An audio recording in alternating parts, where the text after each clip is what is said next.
ఈ దశలో పోయినసారి కంటే పోయిన ఎలక్షన్స్ కంటే అంతకుముందు ఎలక్షన్స్ కంటే ఈసారి మీ ప్రచార పద్ధతి సరళి చాలా భిన్నంగా ఉంది. అంటే మామూలుగా కన్వెన్షన్ వేలో రోడ్ షోస్ అవన్నీ బహిరంగ సభలు మాట్లాడుతున్నారు. అది కాక trying to reach out so many sections. అవి ప్రత్యేకంగా అవి ఇన్నోవేషన్ కోసం చేశారా, లేదంటే ఆ సెక్షన్స్ మీరు చేసిన వీడియోస్ చూస్తే నిరుద్యోగులతో కానీ ఉమెన్ ఇష్యూస్ మీద మాట్లాడటం కానీ ఒక సింగర్తో మాట్లాడటం కానీ ఇవన్నీ ఉన్నాయనుకోండి. ఇది ఏదైనా ఒక సమస్య, ఒక ప్రాబ్లమాటిక్గా ఉన్న అంశాలని, మీలో ఏదైనా డెఫిషియన్సీగా ఉన్న అంశాలని అడ్రస్ చేయడం కోసం చేస్తున్నారా? రెండు ఉన్నాయి, అందులో రెండు కోణాలు ఉన్నాయి. ఒకటి, ఈ మూస పద్ధతిలో ప్రచారం కొద్దిగా బోరింగ్ ఇస్తుంది. నిజంగా రోజు వెళ్ళి అక్కడ ఉపన్యాసం ఇవ్వడం, చెప్పిన ఉపన్యాసం మళ్ళీ తిరిగి చెప్పడం మాకు కూడా బోరింగ్. ప్రజలకు కూడా ఇవాళ మొత్తం సోషల్ మీడియా వచ్చిన తర్వాత, టెక్నాలజీ వచ్చిన తర్వాత, లైవ్ టెలివిజన్ వచ్చిన తర్వాత నేను ఒక చోట మాట్లాడి ఇంకో చోట పోయేవరకు అదే ఉపన్యాసం మళ్ళీ చెప్తే వినేవాళ్ళు కూడా ఉన్నారు సరిగ్గా. కాబట్టి మూస పద్ధతి అది కొద్దిగా బోరింగ్ ఉంది. ఇంకోటి నేను అనుకున్నది ఏంటంటే, ఈసారి మీరు అన్నారు కరెక్టే, కొంత అసంతృప్తి నిరుద్యోగుల్లో ఉన్నమాట వాస్తవం, నేను బుకాయించిన అది వాస్తవం. అట్ ద సేమ్ టైం మేనిఫెస్టోలో కొన్ని అంశాలు పెట్టి ఉండాలి అనే మాట ఏదైతే చెప్పారో, ముఖ్యంగా విమెన్ రిలేటెడ్ ఇష్యూ ఇంకా పెట్టి ఉండాలి అన్నారు. So I said let us work on that. అందుకే కూర్చున్నాం. అట్లా ఒక ప్రయత్నం చేశాము. మీరు సెల్ఫ్ రెస్పెక్ట్, డయలెక్ట్ రెండింటి గురించి ఇద్దరు మాట్లాడారు, మీరు రవికాంత్ గారు.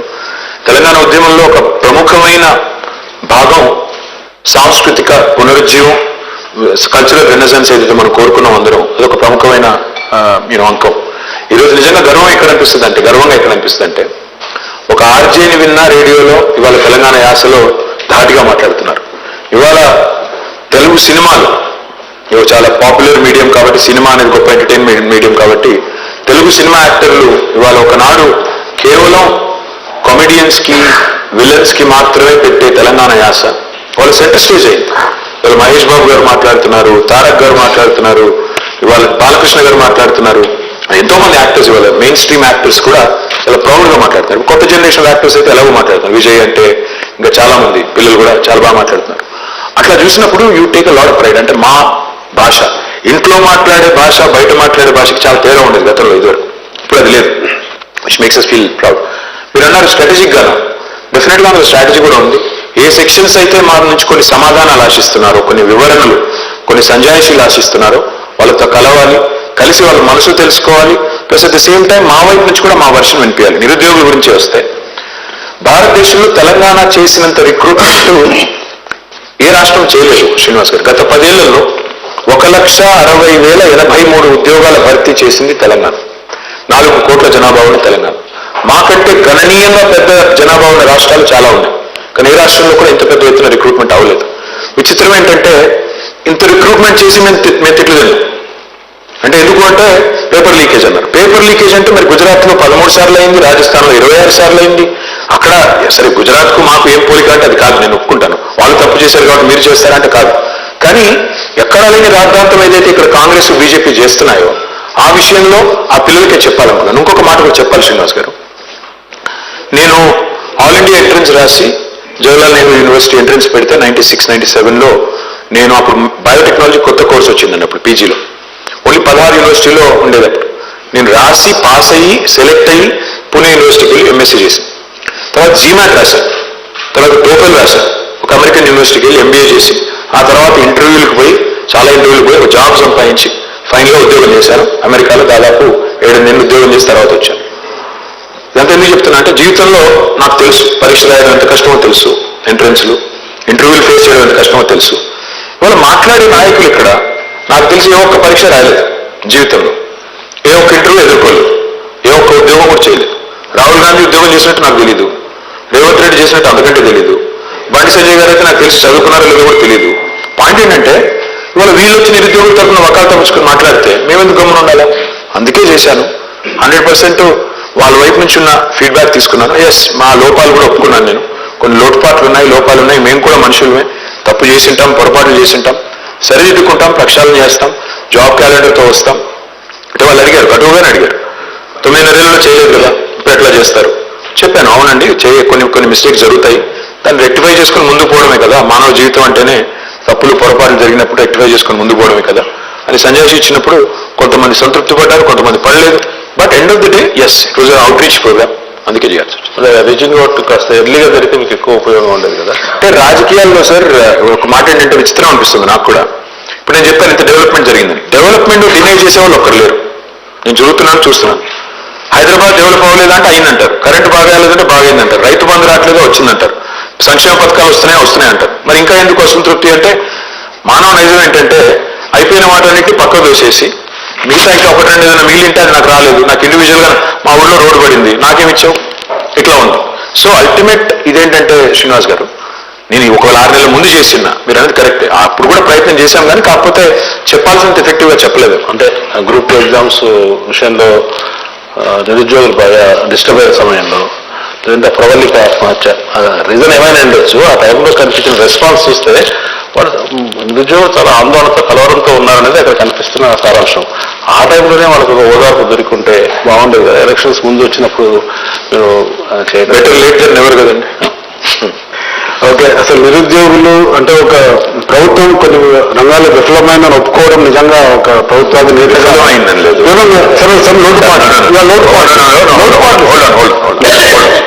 We have done the highest recruitment in the country, and through this medium, let me challenge Rahul Gandhi and Narendra Modi again. మీరు రేపు ఎల్లుండి ఇక్కడ ప్రచారానికి వస్తున్నారు, నేను వాళ్ళిద్దరిని ఛాలెంజ్ చేస్తున్నాను, బీజేపీని కాంగ్రెస్ని. మాకంటే ఎక్కువ రిక్రూట్మెంట్ చేసిన రాష్ట్రం గత 10 ఏళ్లలో భారతదేశంలో చూపెట్టి మాట్లాడండి, నోటికొచ్చినట్టు మాట్లాడకండి. మేము హైయెస్ట్ రిక్రూట్మెంట్ మేము చేశాము, I can produce all the data, I already put up in website open గా పారదర్శకంగా.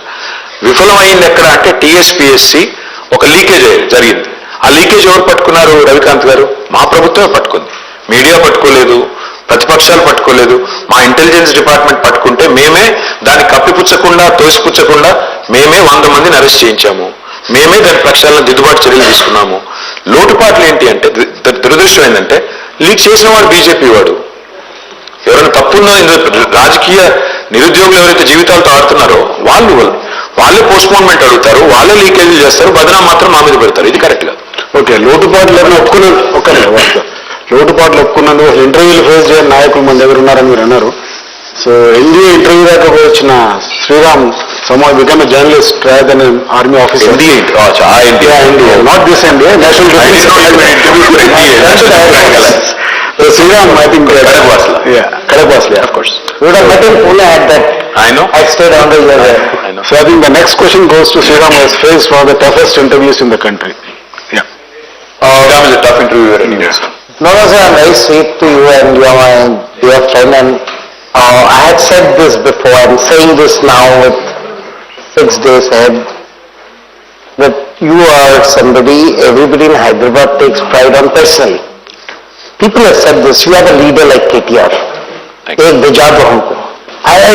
don't think anybody can, as much as the development, the fact that you're the face of Hyderabad's transformation in the last decade. And yes, the rest is all politics. My question to you would be essentially this. If you go on a win in 6 days, the election will almost be over 6 days from now, what would be the 3 main reasons? And if you lose, I know you'll say it's not a chance, but what would be the 3 things that might have contributed to this kind of I'm glad you guessed it right. I'm actually going to say I'm not going to lose, so therefore I'm not going to take that answer, give you that answer.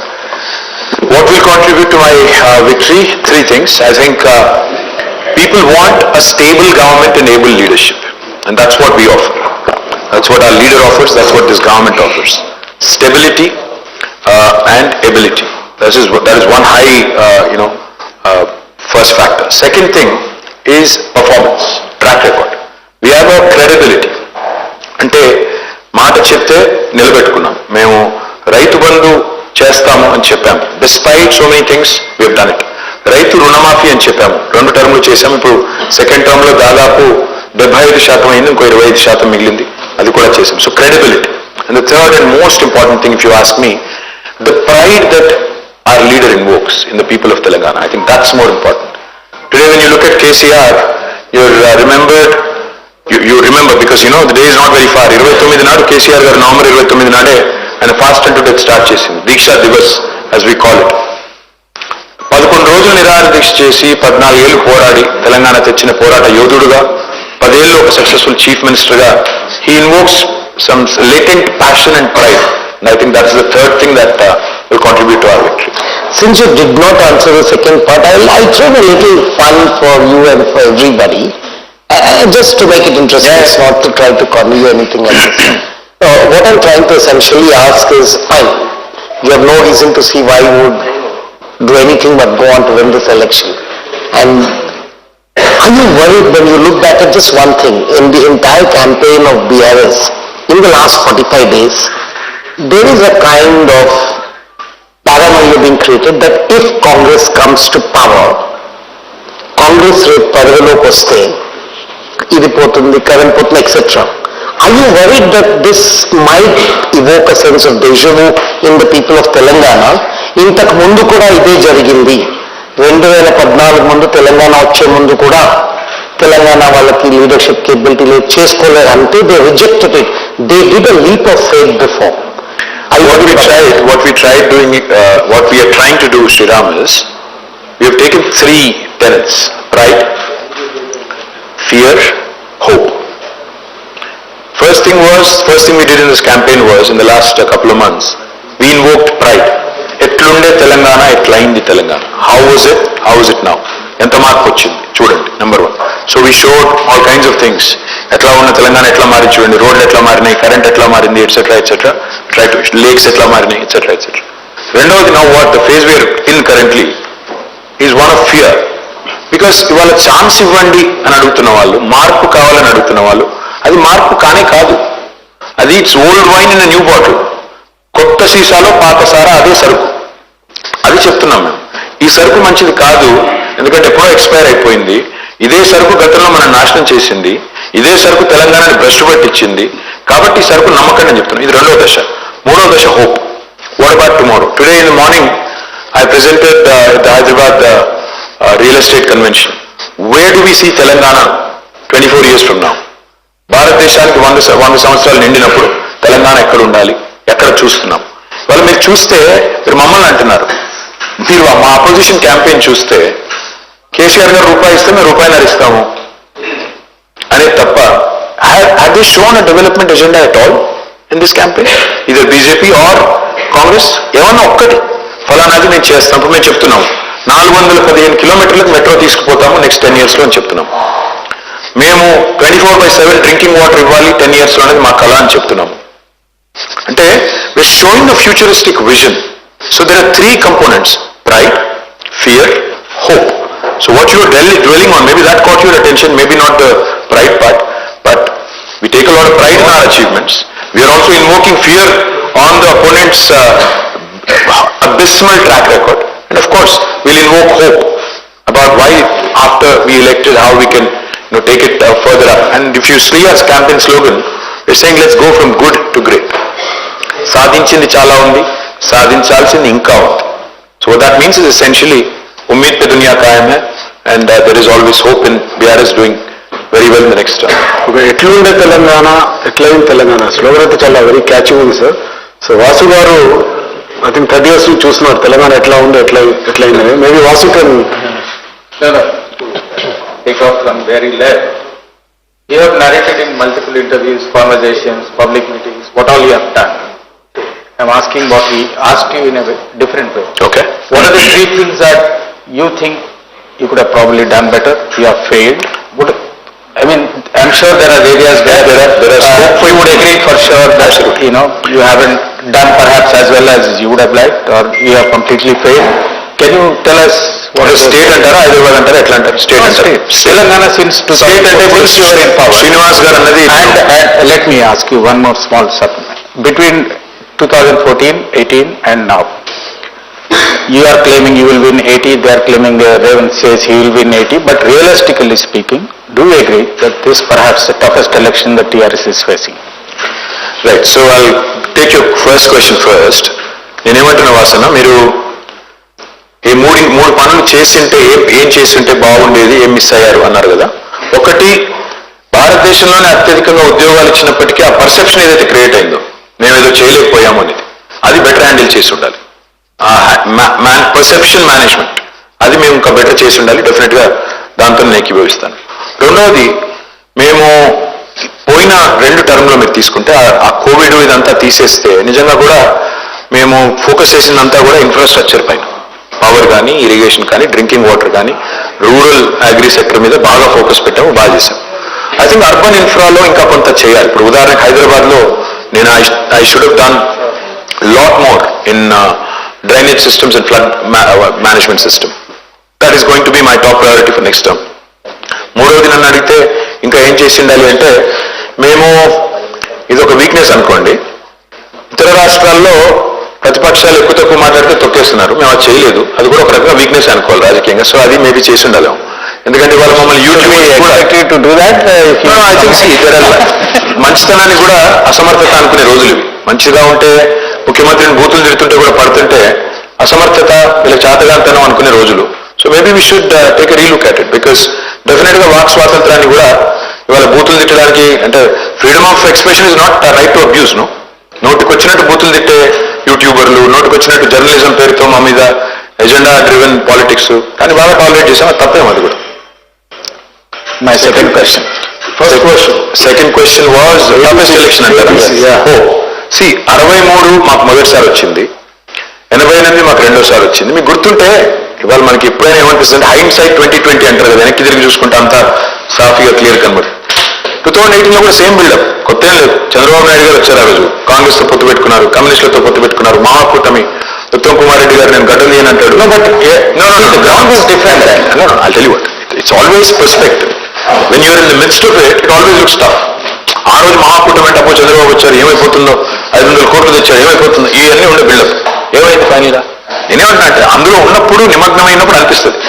ఇవాళ కూడా నేను authoritative గా confident గా చెప్తున్నాను, ఇది గుర్తుపెట్టుకోండి. ఈ buildup ఏదైతే జరుగుతుందో, ఏదో అయిపోతుందేమో అయిపోతుందని, it's a mind game that is played by కొనుగోలు కనుగోలు అని పేరేంటో ఆయన తప్ప కాంగ్రెస్ పొడిచింది ఏమీ లేదు, కాంగ్రెస్ లో కొత్తదనం ఏం లేదు. ఇన్ఫాక్ట్ ఇఫ్ ఎనీథింగ్ ఏం జరిగిందంటే 6 నెలల కింద దాకా బీజేపీ వాజ్ ఫ్లయింగ్ హై, అయిపోయింది వచ్చాం మేమే ప్రత్యామ్నాయం బిల్డప్. ఏం జరిగిందంటే కర్ణాటక తర్వాత బీజేపీ గాలి మొత్తం పోయి ఆ గాలి కొద్దిగా కాంగ్రెస్ వైపు మళ్ళీ.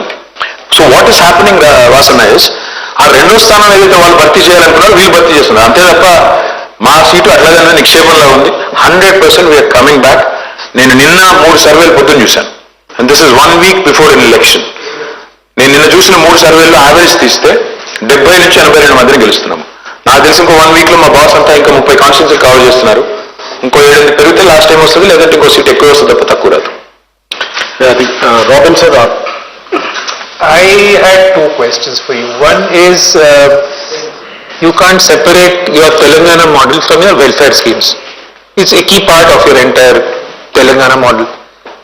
I wonder if you are promising more than what you can deliver. One. Second, how long can you keep schemes like these going for a long term? Because we're talking about the future of Telangana as well. Point number 1. Point number 2, there is of course a political element to your welfare schemes also. You expect some political benefit, nothing wrong in that. But don't you think there is a law of diminishing returns that sets in when you keep certain welfare schemes going for a long time? When people start seeing it as a right, and which is then perhaps rightly so, they see it as a right rather than some kind of favor that the government is doing to them. That is one. The second question is something that you had once told me, one of your weak points, and you had openly spoken about this, is are the young in Telangana, many of whom may not have seen the struggles of the Telangana movement, and so they don't have that kind of connect, that emotional connect with BRS. You said that you created a lot of jobs, but yet unemployment is a political issue that has come up in this election, perhaps because a large number of people expect government jobs. Again, I think my assumption would be that you promised more than what you can deliver in terms of, many governments have, in terms of government jobs too, especially to the rural youth. Well, I'll take the second question first. What we promised, Robin, was that lakhs of government employment would be available, and we have delivered on that. 2,32,000 is the number of jobs for which notifications have been issued, out of which recruitment has been completed for 1,60,083 jobs. 42,000 vacancies are still with us. We are in fact the state, I think the state with the least amount of vacancies in the entire country in government sector. And another 70,000 are in process, in motion, because of a variety of reasons. Some where the judiciary has intervened, some where the exams have been delayed for a variety of reasons. Despite that, we have delivered to a large extent on the promise. I can't say we've delivered 100%, but we've delivered to a large extent. Yes, but there is perception that we have not done enough. I agree on that. And that's what I was saying when I agreed with Srinivas. Sorry if I repeated the question. No, that's all right. So that's exactly what I was saying when I told him that we could have managed that perception better. Maybe we could have stepped in slightly before and spoken and engaged with all these youngsters. That's the second part. Now on the private sector, the fact is we have probably delivered more jobs. I mean, I'm talking about sort of a pro rata population sort of basis, probably more than many other states in India, because we've been very progressive. We are looked at as one of the most dynamic states in the country, which is very, very pro-business and very, very quick. So that way again we have created number of avenues for youngsters who can come in and avail them. Again, maybe perception that other people, other state people are coming here and taking away the jobs, etc., which also has been created, is also true to an extent. So going back to your first question about welfare schemes and how long can you go on, law of diminishing returns. Robin, why do we do welfare in the first place? This country where we sit, India, has seen some terrible things in the past. And Indiramma Rajyam is what my opponent says. Indiramma Rajyam is when Naxalism was ripe. Why? What was the reason for Naxalites to take up arms? क्यों? क्योंकि इतना गरीबी था, इतना लाचारी था, इतना बुरा हालत था, और कोई पानी नहीं था खेती के लिए. The situation was so bad that people actually had to resort, because the social imbalance that got disturbed and people got distraught and they had to take up arms. Point I'm trying to make is, India today has the largest number of poor people on the planet. Whatever Modi would like us to believe.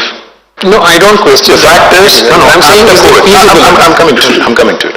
The fact is, we have more number of poor people on the planet than any other country. We have surpassed Nigeria. So, how do you take care of the poor, and also at the same time, how do you grow the wealth? Our model has been one where we try to do a balance, find balance of both.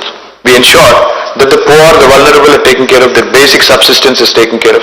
And so we started a number of programs. Now, how long can you go on? I think once the upliftment starts happening, our ideologue, one of my favorite people, Professor Jaishankar, told me once. He said there are 3 levels in the sociological evolution of a human being or an institution. First is self-sufficiency, second is self-respect, third is self-rule. So जब self-sufficiency हो जाएगा, next will come self-respect, and then people will say, नहीं मुझे तुम्हारा ये नहीं चाहिए. There will come a time. Don't worry, there will come a time. Don't undermine the intellect of a common man in India. That time will also come. Don't worry about it. To carry forward what you said, see, we have been doing well on the economic parameters, as you mentioned, GST, etc. But when you take the social indicators, the Hindu, for example, carried a report 3 days ago. You believe everything Hindu writes? No, it's based on data. No, he said no. No, I'm saying it's based on solid data provided by the state government, by the Niti Aayog and the Ministry of Family Health. There are 3 things there. One is infant mortality. It has come down drastically. No, let me point out. One is infant mortality, the other is girl child education, and there is one more relating to health insurance, something like that. On all these parameters, we have either remained static. No, sorry. At least that's what the data suggests, or we are misrepresented or you misread. I can tell you. No. I'll tell you. Let me tell you. No. On the economic parameters, we are in the first 1 to 5. There is no doubt about it. But in this category, we are perhaps in the bottom half. Absolutely not. In fact, we are in the top 3.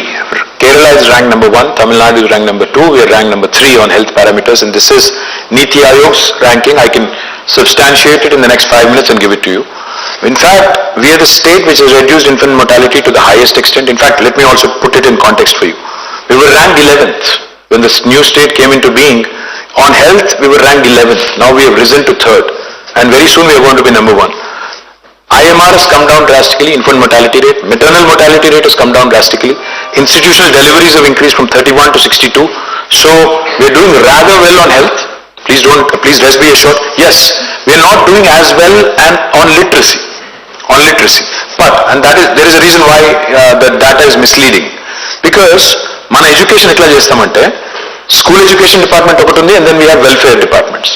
The number of Gurukul schools that we have set up, 1027 Gurukul schools. Unfortunately, the quantum of money we are investing there is not showing in the education numbers.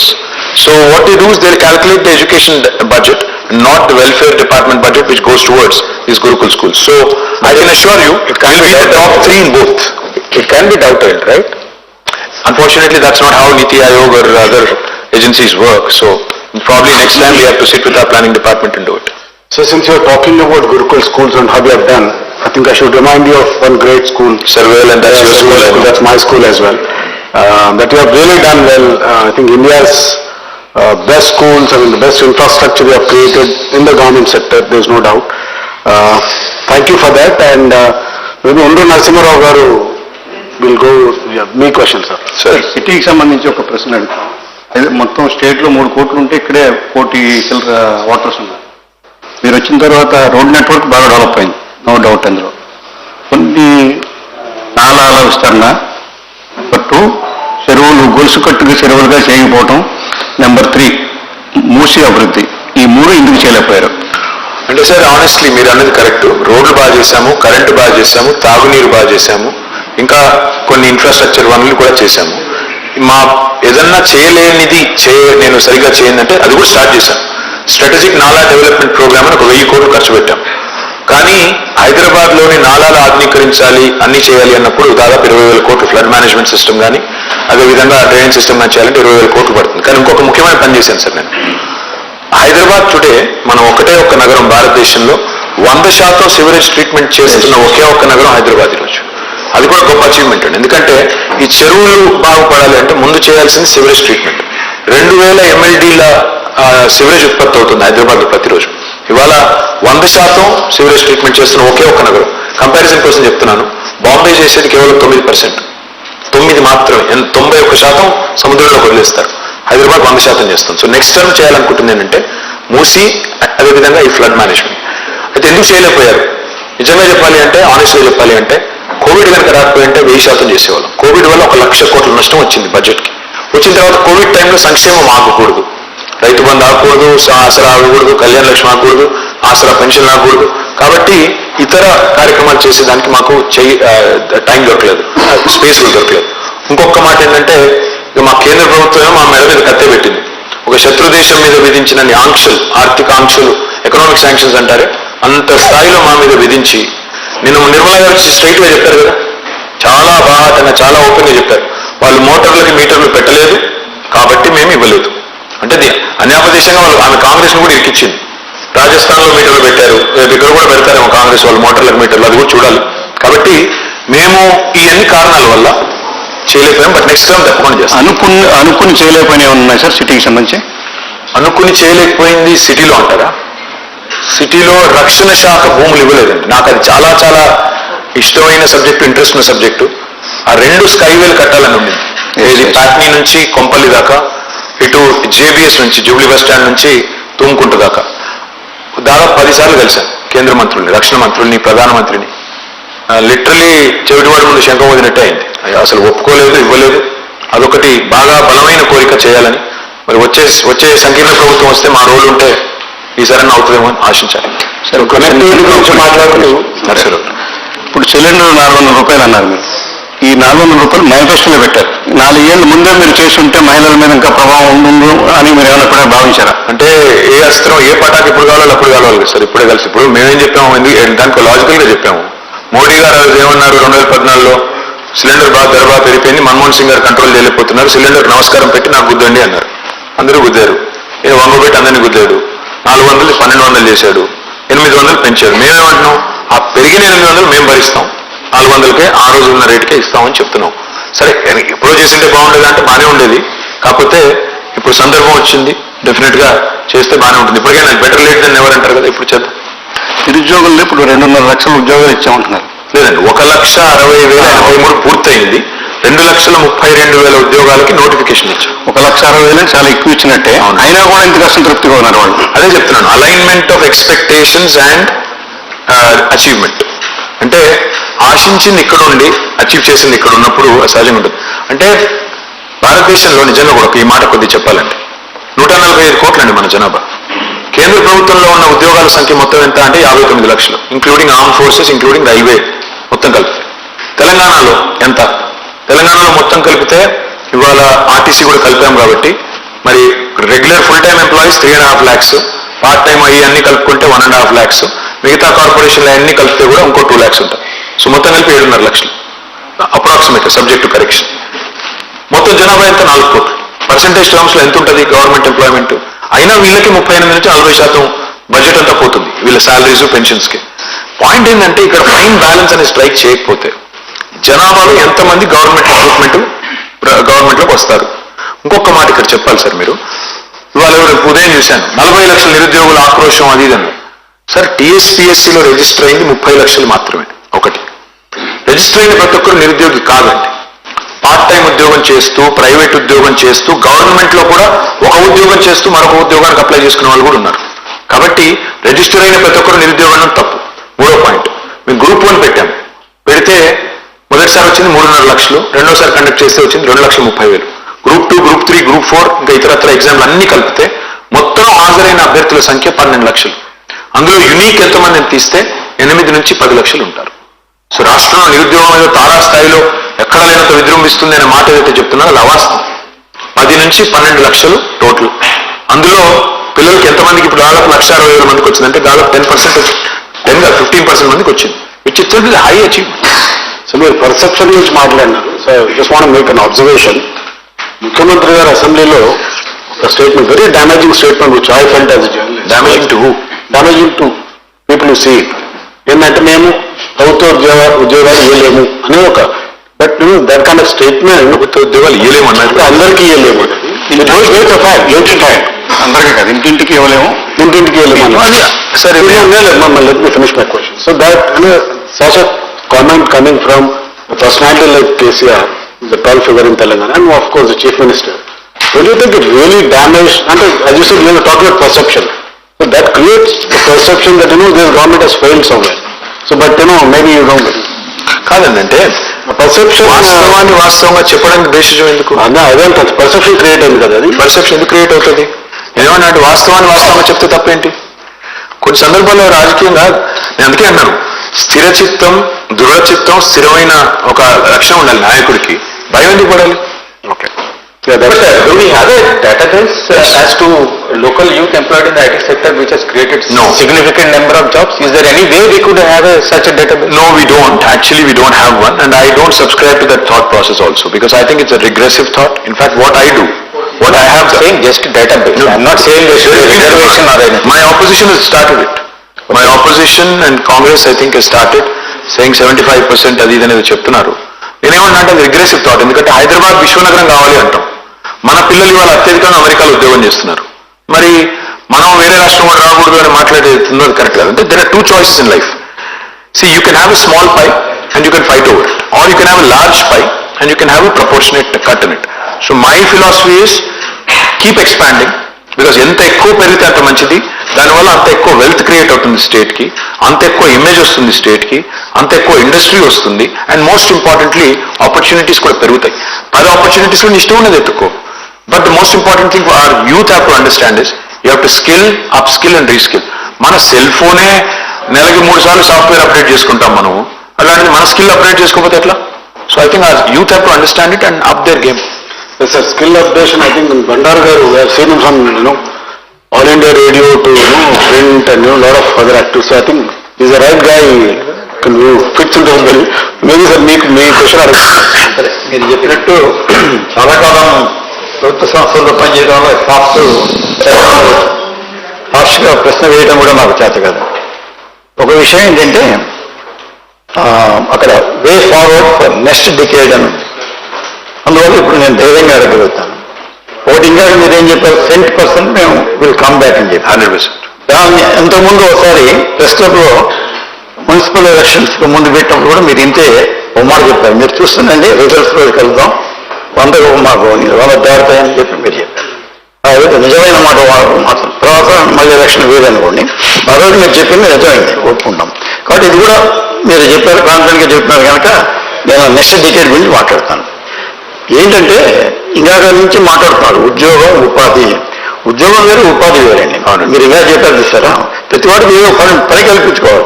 ఇవాళ మారిపోతుంది ప్రపంచం, ఎంత వేగంగా మారిపోతుందంటే శంభుల శిరంబంధుల నుంచి కింద పడుతుంది చూసారా గంగ, అంత స్పీడ్గా మారిపోతుంది ప్రపంచం.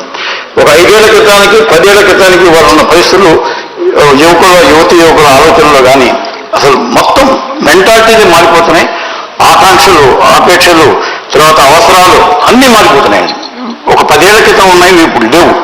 దాన్ని దృష్టిలో పెట్టుకొని మీ రాజకీయ పార్టీలు, నేను మీ ఒక్కరినే అంటారు రాజకీయ పార్టీలు, ఒక కొత్త అంటే ఏంటి, ఎంతసేపు సాంప్రదాయబద్ధమైనటువంటి హామీలు ఇవ్వటం, ఏదో ల్యాప్టాప్లు ఇస్తాం, ఇవి ఇస్తాం, సైకిల్ కనిపెడతాం, ఇలా కాకుండా నెక్స్ట్ యుగం అంటే మారిపోతున్న యుగం వస్తుంది. ఇక 10 ఏళ్ల తర్వాత ఇలా ఇవాళ కూర్చొని మనం మాట్లాడుతున్న పరిస్థితులు ఉండవు 10 ఏళ్ల తర్వాత, ఖచ్చితంగా చెబుతాను ఆ విషయం.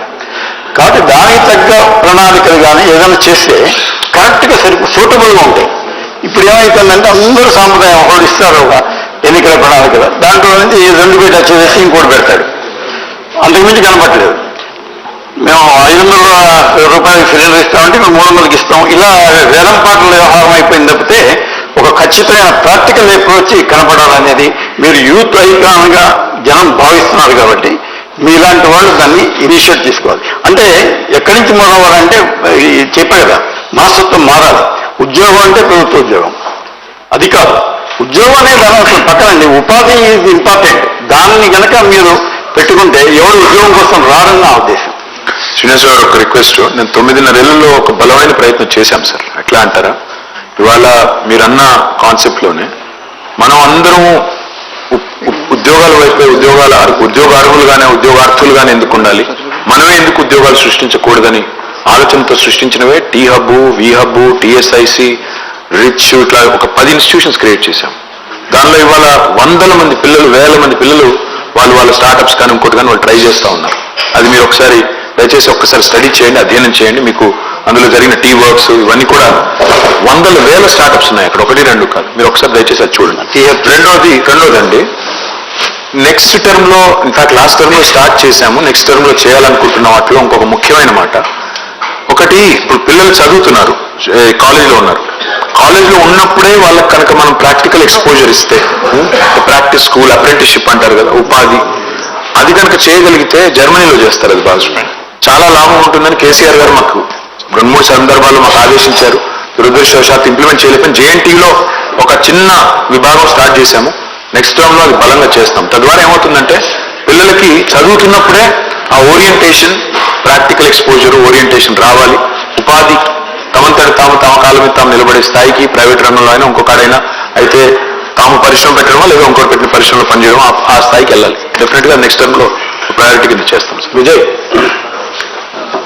కేటీఆర్ గారు 10 ఏళ్ళ తెలంగాణలో అనేక మార్పులు, అనేక విజయాలు నమోదు చేశారు.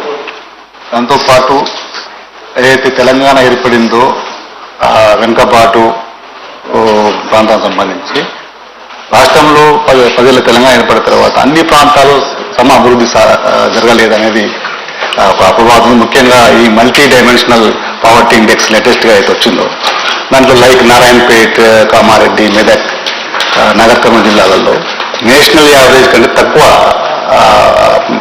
ఎక్కువ పవర్టీ ఇండికేట్ అయ్యింది. వచ్చే డికేడ్లో ఈ వెనుకబడిన ప్రాంతాల మీద ఏమైనా స్పెషల్ ఫోకస్ చేయబోతున్నారా? అంటే దీన్ని 2 కోణాలు చూడొచ్చు విజయ్ గారు. ఒకటేమో ఇప్పుడు నేను చెప్పినట్టు తలసరి ఆదాయాన్ని తీసుకుంటే మన రాష్ట్రంలోని అన్ని జిల్లాలు ఇంక్లూడింగ్ హైదరాబాద్, ఎక్స్క్లూడింగ్ హైదరాబాద్ కూడా నేషనల్ పర్ క్యాపిటల్ కంటే ఎక్కువ ఉంది. Average per capital number 1. Multi dimensional poverty తీసుకుంటే అత్యధికంగా మల్టీ డైమెన్షనల్ పావర్టీ తగ్గింది అక్కడ ఏ రాష్ట్రంలో అంటే వాళ్ళు తెలంగాణ ఓవరాల్ వచ్చేసి. మరి తెలంగాణలో అంతగా తగ్గిన పేదరికం అంటే కాదు, కొన్ని జిల్లాల్లో జాతీయ సగటు కంటే కింద ఉంది. అది కూడా వాస్తవం. ఎందుకు అంటే దానికి పలు కారణాలు ఉన్నాయి. కొన్ని ప్రాంతాల్లో ఉదాహరణ కామారెడ్డి అన్నారు పేరు. కామారెడ్డిలో ఇంకా కాళేశ్వరం ప్రాజెక్టు యొక్క ఫలాలు రాలేదు. గోదావరి నీళ్ళు ఏవైతే ఆ మంచిప్ప ప్రాజెక్టు నుంచి రావాలో ఇంకా రాలేదు. అవి వస్తే కామారెడ్డిలో కూడా సాగునీరు వస్తుంది. సాగునీరు వస్తే సాగునీరుతో సంపద వస్తుంది. సంపదతో ఆటోమేటిక్గా మరి ఆ పావర్టీ కూడా తగ్గుతుంది. నారాయణపేటలో కూడా పాలమూరు రంగారెడ్డి ఎత్తిపోతల పథకం ఇప్పుడు ఆన్ అయింది, పంప్ ఆన్ అయింది, ఫస్ట్ పంప్ హౌస్ నడుస్తా ఉంది, అక్కడ కూడా నీళ్ళు వస్తే ఆటోమేటిక్గా అడిగిపోతుంది. మీరు ఒక చరిత్రలో చూస్తే జగిత్యాలలో నక్సలిజం బలంగా ఉంది. In fact I think Muppalla Lakshmanarao గారిది కూడా బీర్కూర అక్కడే ఉంటుంది జగిత్యాల. మీరు చూస్తే ఎప్పుడైతే శ్రీరామ్ సాగర్ నీళ్లు రావడం మొదలైందో, కమాండ్ ఏరియా అయిందో, అప్పటి నుంచి మీరు చూస్తే మెల్లిగా you seen that people started getting engaged. Youth గ్రామాల్లో నీళ్లు రావడం మొదలుపెట్టిన తర్వాత ఆటోమేటిక్గా వ్యవసాయం వైపు లేదా వ్యవసాయ అనుబంధ పరిశ్రమల వైపు, అనుబంధ రంగాల వైపు మళ్ళీ అదే పద్ధతుల్లో తెలంగాణకు అల్టిమేట్ పరిష్కారం ఒక్కటే, సాగునీరే సంపదకు మూలం.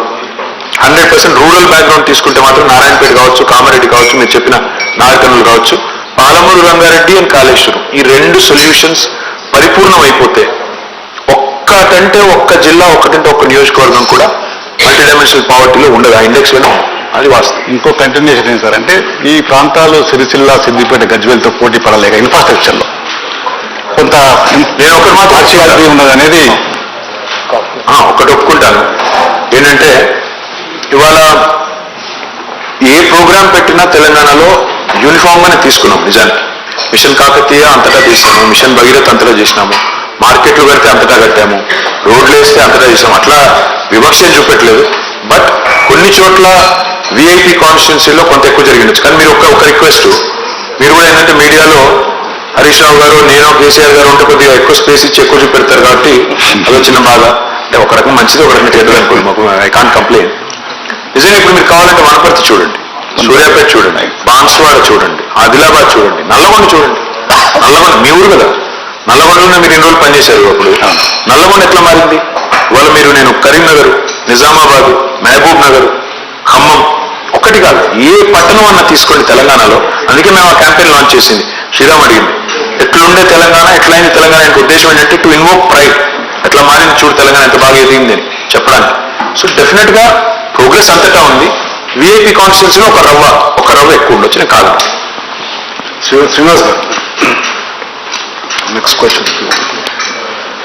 ఆయన టీ కూడా దానిట్లేదు. మళ్ళీ పర్సెప్షన్స్ గురించి మాట్లాడుతున్నాం సార్. అది పర్సీవ్ థింగ్ సార్, లేకపోతే వాళ్ళలో ఉండే అపోహలా లేకపోతే నిజంగానే డెఫిషియన్సీ అనేది పక్కన పెడితే, ఒక మేజర్ ఎలిమెంట్ ప్రజల్లో వాళ్ళకి కనిపిస్తున్న కొద్దిపాటి అసంతృప్తికి, కొద్దిపాటి ఎంతో వాట్ ఇట్ ఈస్ మన 10 రోజులు తెలుస్తుంది, అసంతృప్తికి సంబంధించిన కీలకాన్ని మీరు గుర్తుపట్టలేదేమో అనిపిస్తుంది. ఏంటంటే తెలంగాణ ఓటరు అందరికీ అట్రిబ్యూట్ చేయట్లేదు, ఎవరైతే అసంతృప్తిగా ఉన్నారో వాళ్ళు ఓటర్ చాలా హర్ట్ అయి ఉన్నారు కొన్ని విషయాలు. దాదాపు మీరు ఉద్యోగాలు ఇవ్వలేదని కాదు, ఉద్యోగాలు ఇవ్వని సిచ్యువేషన్ని మీరు హ్యాండిల్ చేసిన పద్ధతికి, వాళ్ళని ఖాతరు చేయని పద్ధతికి, లేదంటే కొన్ని విషయాల్లో ప్రభుత్వానికి ప్రజలకు మధ్య ఉండవలసినటువంటి అప్రోచ్ సరిగా లేకపోవటం వల్ల కొన్ని ప్రజలు ఏదైనా అడిగితే వెంటనే దాన్ని డినై చేస్తూ ఉండటం, ఇటువంటి ఒక యాటిట్యూడ్ వల్ల ప్రభుత్వం నుంచి ఉంచే ఒక యాటిట్యూడ్ వల్ల స్పెసిఫిక్ ఎగ్జాంపుల్ చెప్పండి. ఫర్ ఎగ్జాంపుల్ అండి, ఆడవాళ్లకు ప్రాతినిధ్యం ఉండాలి క్యాబినెట్లో. అదే ఫస్ట్ టర్మ్ అంతా కూడా దానికి ఎటువంటి ఎన్నిసార్లు ఎంతమంది నుంచి వచ్చినప్పటికీ దానికి ఏమీ రెస్పాన్స్ రాలేదు. కోర్టు చెప్పే వరకు కూడా మహిళా కమిషన్ అధ్యక్షురాలని కూడా నియమించలేదు కదా. తర్వాత కూడా వేరే పార్టీ నుంచి తీసుకొచ్చిన వాళ్ళని తీసుకొచ్చి మంత్రిని చేశారు. ఓకే, ఇటువంటి ఈ నిరుద్యోగ సమస్య వచ్చేటప్పుడు కూడా మీరు ఏదో ఒక చర్య తీసుకుని ఉండొచ్చు సింబాలిక్గా. అంటే పబ్లిక్ సర్వీస్ కమిషన్ మీద యాక్షన్ తీసుకోవడం సాధ్యం కాకపోవచ్చు టెక్నికల్ రీజన్స్ వల్ల, కానీ మేము ఉన్నాం మీ వైపున, మేము వీఆర్ విత్ అన్ఎంప్లాయిడ్ అని చెప్పడానికి. అట్లా ప్రజల నుంచి ఏదైనా ఒక విషయం మీద డిమాండ్ వచ్చినప్పుడు దాన్ని ఓన్ చేసుకొని వాళ్ళ తరఫున మాట్లాడటం కాకుండా అదేదో ప్రత్యర్థులు ప్రతిపక్షం వాళ్ళు చేస్తున్నట్టుగా, అట్లా ధర్నా చౌక్ విషయంలో కూడా చూసాం కదా, 100 రోజులు చేస్తే కానీ చివరికి ఆ సమస్య పరిష్కారం కాలేదు. ప్రజలు ఒక చోట ఆందోళన చేయడానికి ఒక ప్లేస్ కావాలంటే ఇటువంటి ఈ యాటిట్యూడ్ కూడా వల్ల ప్రజల్లో కొంత హర్ట్ ఫీలింగ్ ఉందేమో. అంటే నేను బలంగా నమ్మేది ఏంటంటే సార్, అల్టిమేట్గా 99.9% ప్రజలు తమ దైనందిన జీవితంలో ఎంత బిజీగా ఉంటారంటే యాటిట్యూడ్స్ లేకపోతే వ్యక్తులు వారి వారి ప్రవర్తన వీటికంటే కూడా ఇప్పుడు మీరు మీరు చెప్పిన ఒక ఎగ్జాంపుల్ ఫర్ ఎగ్జాంపుల్ అనుకున్నాం. మీరు అన్నారు కదా మహిళా కేబినెట్ మంత్రి మొదటి టర్మ్లో లేరు. వాస్తవం. మాకు మొదటిసారి 63 సీట్లు వచ్చాయి, గవర్నమెంట్ ఫామ్ చేశాము. ఆ టర్మ్ మొత్తం ఒక మహిళా మంత్రి లేరు. కానీ 88 సీట్లతో గెలిచాము రెండోసారి. ఇప్పుడు మహిళలు కూడా ఓట్లు వేశారు కదా. మీరు అన్నట్టు నిజంగానే ఎవరైనా హర్ట్ ఉంటే మరి ఆ ఓట్లు రాకూడదు, 25 సీట్లు పెరగకూడదు. నేను అనేది ఏంటంటే కొన్ని కృష్ణశాస్త్రి గారికి శ్రీశ్రీ గారికి ఒక తేడా ఉందంటండి. శ్రీశ్రీ గారేమో ప్రపంచం బాగా నా బాగా అనుకునేదంట, కృష్ణశాస్త్రి గారేమో నా బాగా ప్రపంచం బాగా అనుకునేదట. తెలంగాణలో కొంతమంది మేధావులు ఉన్నారు. వాళ్ళు ఏమనుకుంటారంటే మా బాగా ప్రపంచం బాగా, మాకు కేసీఆర్ కలవట్లేదు, మాకు కేసీఆర్ టైం ఇవ్వట్లేదు, కాబట్టి అదేదో అంతర్జాతీయ. నేనేమంటున్నాను మేధావులు కాదండి, మామూలు ఎమ్మెల్యేలు మంత్రులు. నేను మీరు చెప్పిన మీరు కంప్లైంట్ చేశారు కదా, అంతే అండి. పార్టీలోంచి బయట పోయినాక అందరూ అదే మాట్లాడతారు. ఇప్పుడు పార్టీలోంచి బయట పోయినాక ఏ పార్టీ మనిషి, ఇప్పుడు కాంగ్రెస్ నుంచి బయటకు వచ్చి మా పార్టీలోకి వచ్చిన వాళ్ళని అడగండి, కాంగ్రెస్ ని చాలా విమర్శలు చేస్తారు. మా పార్టీ నుంచి బయట పోయిన వాళ్ళు మాట్లాడతారు. నేనేమన్నానంటే వ్యక్తుల ప్రవర్తనలు, వ్యక్తుల ఇది వ్యక్తుల అవి కంటే కూడా ప్రజలు చూసేది ఈ గవర్నమెంట్ నాకు పనికొచ్చే పనులు చేస్తుందా లేదా, what is it delivering. Government నుంచి ఎక్స్పెక్టేషన్ ఏముంటుంది శ్రీనివాస్ గారు? బేసిక్ ఇన్ఫ్రాస్ట్రక్చర్, రోడ్ వేశారా, మోరీ కట్టారా, నీళ్ళు ఇచ్చారా, మమ్మల్ని సవ్యంగా చూసుకుంటున్నారా, లా అండ్ ఆర్డర్ బాగా మెయింటైన్ చేస్తున్నారా, ఎనేబుల్ చేస్తున్నారా, ఓవరాల్ గా స్టేట్ ని బాగా నడుపుతున్నారు. అంతేగాని ఒకరు అంటారు ముఖ్యమంత్రి ఎందుకు కలవరు. ముఖ్యమంత్రిని కలవాల్సిన అవసరం 99.99% మందికి ఉండదండి. ఎందుకంటే 10 లక్షలు, దాదాపు 10 లక్షల మంది గవర్నమెంట్ ఎంప్లాయీస్ ఉండి పెన్షన్ కోసమో రేషన్, ఇక్కడ కొంతమంది ప్రజా దర్బార్లు నడిపారు, ఇప్పుడు కూడా నడుపుతున్నారు దేశంలో చాలా చోట్ల. నేనేమంటున్నానంటే ఒక సామాన్యుడు ఒక పెన్షన్ కోసమో రేషన్ కార్డు కోసం ముఖ్యమంత్రి దాకా వచ్చే పరిస్థితి వచ్చిందంటే వ్యవస్థ మొత్తం విఫలమైనట్టే లెక్క, మధ్యలో ఉన్నది. మేమనేది ఏంటి, 29 లక్షల మందికి పెన్షన్లు ఇచ్చేది కాంగ్రెస్ ప్రభుత్వం. మా గవర్నమెంట్ వచ్చాక పెన్షన్ల సంఖ్య 46 లక్షలకు పెరిగింది, 17 లక్షలు పెరిగినాయి. సో ఇంకా ఏమైనా మిగిలింటే అవి కూడా వస్తాయి, కానీ ప్రాసెస్లో వస్తాయి ఆటోమేటిక్గా, దానికి ముఖ్యమంత్రిని కావాల్సిన పని లేదు. సో ఇవన్నీ అవకాశం ఉండాలి కదా, అంటే అపీల్ అంటే అట్లా అది ముఖ్యమంత్రి దాకా పోవక్కర్లేదు కదా. There are so many layers in between. మీరు వీఆర్ఏ ఉన్నారు, వీఆర్ఓ గ్రామ స్థాయి నుంచి రాష్ట్ర స్థాయి దాకా ఇంత అధికారగణం, మంత్రులు, ఎమ్మెల్యేలు, కౌన్సిలర్లు, సర్పంచులు, 5 అంచెల ప్రభుత్వ వ్యవస్థ, ఇన్ని పెట్టుకుని ఒక ముఖ్యమంత్రిని టార్గెట్ చేసి 20 ముఖ్యమంత్రులు ఇచ్చారు కదండి టైం అంటే. అదే ముఖ్యమంత్రి వ్యవస్థ వైఫల్యం అంటున్నాను నేను. అది తప్పు అండి. అది షో పుటప్ కోసం, నేను బిల్డప్ కోసం, నేను చాలా గొప్పవాడిని చెప్పుకోవడం కోసం ప్రజాస్వామికంగా ఎంతమంది కలుస్తారండి ముఖ్యమంత్రులు రోజుకి? 100 మందినా, 50 మందినా? అంటే 50 మందిని మరి అప్పుడు 8.5 కోట్ల రాష్ట్రం, 100 మందిని కలిస్తే దాని శాంపుల్ సైజ్ ఎంత? అది పెద్ద చాలా ప్రజాస్వామికం అనుకుంటే అట్లా సింబాలిక్ గా అదే సింబాలిజం, టోకెనిజమే చేయమంటే, డ్రామా చేయమంటే మేము కూడా చేస్తాం, అద్భుతంగా చేస్తాం. కట్టి కట్టించమంటే కట్టిస్తాం, కానీ దానివల్ల ఫలితం ఉందా? అల్టిమేట్ గా ఇవాళ 65 ఏళ్ళు మాకంటే ముందు పరిపాలించిన వాళ్ళు తాగునీటిలో ఎగ్జిక్యూట్ చేయలేకపోయారు, తాగునీటి ఫ్లోరోసిస్ అనే సమస్యను పరిష్కారం చేయలేకపోయారు శ్రీనివాస్ గారు. ఇవాళ మేము చేశాం. ఎందుకు? నిబద్ధతతో ఫోకస్డ్ గా ఫుల్ ఆన్ పని చేశాం కాబట్టి చేశాం. నిబద్ధతతో పనిచేశాం కాబట్టే ఇవాళ తెలంగాణకు సాగునీరు వచ్చింది. నిబద్ధతతో పనిచేశాం కాబట్టి తెలంగాణలో ఇంత సంపద సృష్టించబడింది. కాబట్టి మా ఫోకస్ ఏమో ఇంత ప్యాషనేట్ గా సంపాదించుకున్న ఈ స్టేట్ లో అసలు బేసిక్ ఇష్యూస్ ఏంటి, ప్రజలకు సంబంధించిన ఇష్యూస్ ఏంటి, జనబాహుల్యానికి ఎట్లా లాభం జరగాలని మేము చూసాం. సరే, అందులో కొంతమంది ప్రైడ్, ఈగో హర్ట్ అయ్యిండొచ్చు, నేను కాదనట్లేదు. కానీ అది పెద్ద అవరోధంగా మారుతుంది ఎన్నికల్లో అనుకు మాత్రం నేను అనుకోనండి, వాస్తవం. Sriram. So, when you meet people, when people meet you, common people, voters, they take a selfie with you. It will not help them in any way enhance their delivery. The truth is, more than the delivery you do, there's an emotional bond that gets attached. So how many people can you meet? Symbolism, tokenism cannot be about posturing, cannot just be about political dividends all the time, Sriram. Because end of the day, a chief minister or a minister or a legislator. See, people have forgotten the definition of MLA. MLA is a member of Legislative Assembly. He's supposed to be passing legislation. What are the MLAs doing in our country now? ఏం చేస్తున్నారు? వాళ్ళందరూ councillor చేయాల్సిన పని, సర్పంచ్ చేయాల్సిన పని కూడా చేస్తున్నారు. ప్రధానమంత్రులు కూడా పెన్షన్లు ఇచ్చుకుంటూ తిరిగితే నేనేమన్నా అంటే దట్స్ నాట్ రైట్. ఇప్పుడు ప్రధానమంత్రి గారు వెళ్ళి ప్రతి ఊళ్ళో జెండాలు ఒప్పుతున్నారు. అదే స్టేషన్ మాస్టర్లు కూడా చేయొచ్చు, లేదా లోకల్ ఎంపీ కూడా చేయొచ్చు. షో పుటప్ కి, బిల్డప్ కి చేయాలనుకుంటే చాలా చేయొచ్చు Sriram. Our chief minister doesn't believe it. Yeah, Sriram, I think Minister Chala very cleverly has diverted this entire discussion onto development rather than politics. Which is good, no? Which is good, of course. But So, but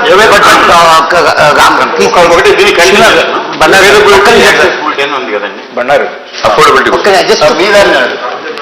నేను కూడా నా దాని మీద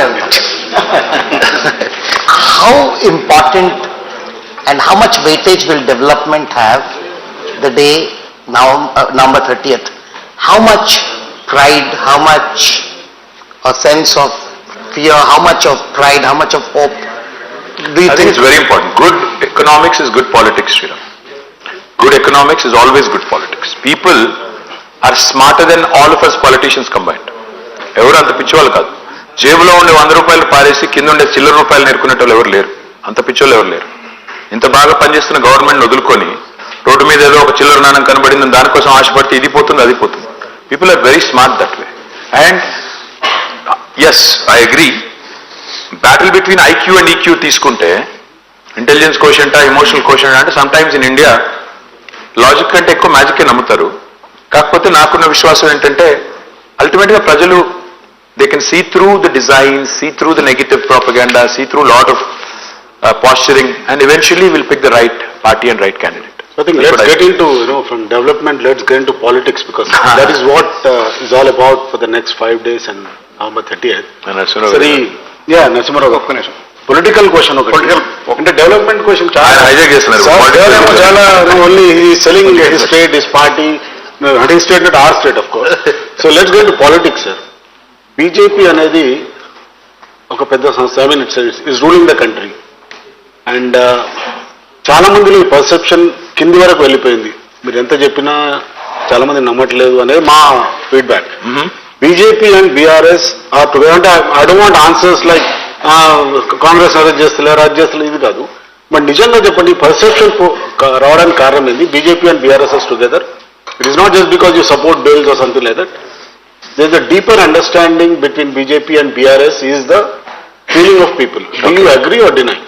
Of course I deny. And secondly, మీకు మా history కూడా తెలవాలి. ఇప్పుడు కేసీఆర్ గారు రాజకీయాల్లోకి వచ్చింది 1978 ఆ ప్రాంతం. దాదాపు I don't know the math ఎంత, ఇప్పుడు 45 ఏళ్ళు 45 years అయిపోయింది. 45 ఏళ్ల కేసీఆర్ గారి వ్యక్తిగత రాజకీయ జీవితం తీసుకున్నా, లేదా 23 years of TRS and now BRS history తీసుకున్నా, ఏ రోజు కూడా ఏ ఒక్క లోకల్ బాడీ ఎలక్షన్లో కూడా మేము బీజేపీతో పొరపాటును కూడా అలైన్ అవ్వలేదు వాళ్ళ ఐడియాలజీతో. ఈ 45 ఏళ్ళు ప్లస్ 23 ఏళ్ళు మేము Modi and KCR. I'm coming there. So 23 years తీసుకుంటే మా పార్టీ పెట్టిన తర్వాత this is our 5th general election, 5వ జనరల్ ఎలక్షన్, సార్వత్రిక ఎన్నిక. మేము మొదటిసారి 2004లో కాంగ్రెస్తో పొత్తు పెట్టుకున్నాము, 2009లో కమ్యూనిస్టులతో టీడీపీతో పొత్తు పెట్టుకున్నాము, 14లో 18లో 23లో ఒంటరిగా పోరాడుతున్నాం. చివరికి మున్సిపల్ ఎలక్షన్లో కూడా ఎక్కడ బీజేపీతో మేము అంట కాగలేదు. ఇంకా ఎవరైనా పొత్తు పెట్టుకున్నారా బీజేపీతో ఈ రాష్ట్రంలో అంటే మీరు కావాలంటే ఇప్పుడు కూడా చెక్ చేసుకోవచ్చు. మక్తల్ మున్సిపాలిటీలో, మణికొండ మున్సిపాలిటీలో కాంగ్రెస్ బీజేపీ కలిసి దే ఫార్మ్ ద కౌన్సిల్. ఆదిలాబాద్లో, నిజామాబాద్లో, కరీంనగర్లో లాస్ట్ పార్లమెంట్ ఎలక్షన్లో మొత్తం కాంగ్రెస్ ఓటు బీజేపీ ట్రాన్స్ఫర్ చేయించి 3 బీజేపీ అభ్యర్థులను గెలిపించింది కాంగ్రెస్. ఇంకొక మాట, ఎందుకు అట్లాంటప్పుడు ఎందుకు ఈ హడావుడి? ఎందుకంటే నిజం కడప దాటే లోపల అబద్ధం ఊరంతా తిరిగి వస్తుంది. రవికాంత్ గారు ఒకటే వాళ్ళందరూ చెప్పేది ఏంటి? మీ మీద కేసులు పెట్టారు కానీ అరెస్ట్ చేయట్లేదు, ఇదే కదా వాళ్ళు చెప్పేది. నేను అనేది అసలు నిజంగానే మేము బీ టీం అయితే, నిజంగా మాకు వాళ్ళకి ఏదైనా సంబంధం ఉంటే మా మీద కేసు ఎందుకు పెడతారు? అసలు మొదలు కేసే పెట్టకూడదు కదా లాజికల్గా.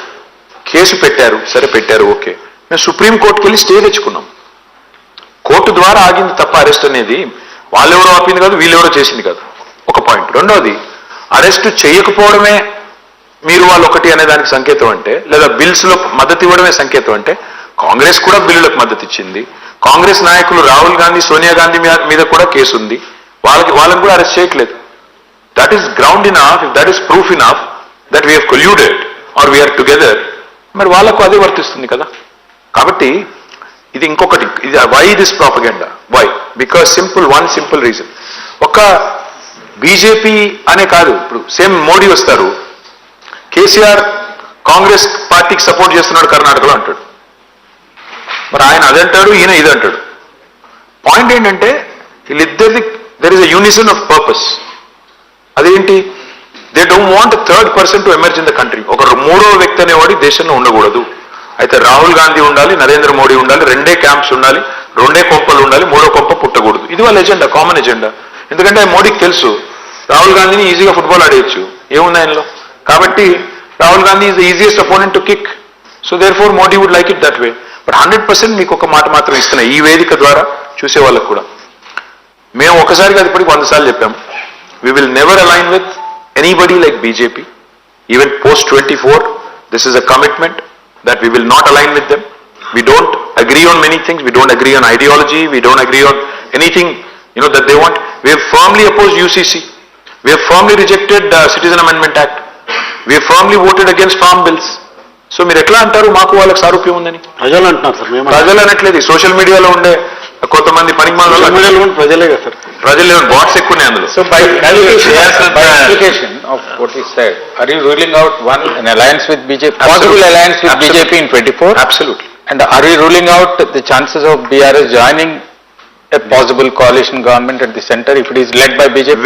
We are ruling out two things. We have maintained equidistance from both Congress and BJP because both of them have been disastrous. So మేము వాళ్ళతో లేము వీళ్ళతో లేము, మేము మా ఒకరమే లేము. మేము మాలాగా 13 పార్టీలు ఉన్నాయి దేశంలో, which are neither in that camp or this camp. So who knows, ఇప్పుడు మేము ఈ ఎలక్షన్ గెలిచిన తర్వాత డెఫినెట్ గా మహారాష్ట్రలో కాలు పెడతాం. తెలంగాణ ప్రజల దయ ఉంటే బాగా గెలిచి మహారాష్ట్రలో కాలు పెడతాము. మహారాష్ట్రలో కూడా ఒక 10-15 సీట్లు సంపాదించుకుంటే రేపు ఏం తెలుసు ఏం జరగబోతుందో, రేపటి దానికి రూపం లేదు. నేనేమన్నా అంటే మాకు బీజేపీతో అంటగాగాల్సిన అవసరం లేదు, గత 10 ఏళ్లుగా రాలేదు, ఇప్పుడు రాదు. కాంగ్రెస్తో అంటగాగాల్సిన అవసరం అంతకంటే లేదు. ఈ రెండు పార్టీలు ఎంత ఆరోగెంట్ పార్టీలు అంటే ఎవరైనా సరే మాకు సబార్డినేట్, ఎవరైనా సరే మేము చెప్పినట్టు వినాలి. You're either my subordinate or surrogate, అంతే. నువ్వు మోకాళ్ళ మీద నా దగ్గర వచ్చి కూర్చోవాలి. ఎందుకు ఉండాలి? భారతదేశంలో మీరిద్దరే లీడర్లు ఉండాలి, మూడో రాకూడదా? మీరిద్దరూ విఫలమయ్యే కదా ఈరోజు. కరెంటు లేదు, రోడ్లు లేవు, నీళ్లు లేవు దేశంలో. మీరు ఏం పొడిచారని మీకు ఇవ్వాలి మళ్ళీ అవకాశం? తప్పే ఉంది.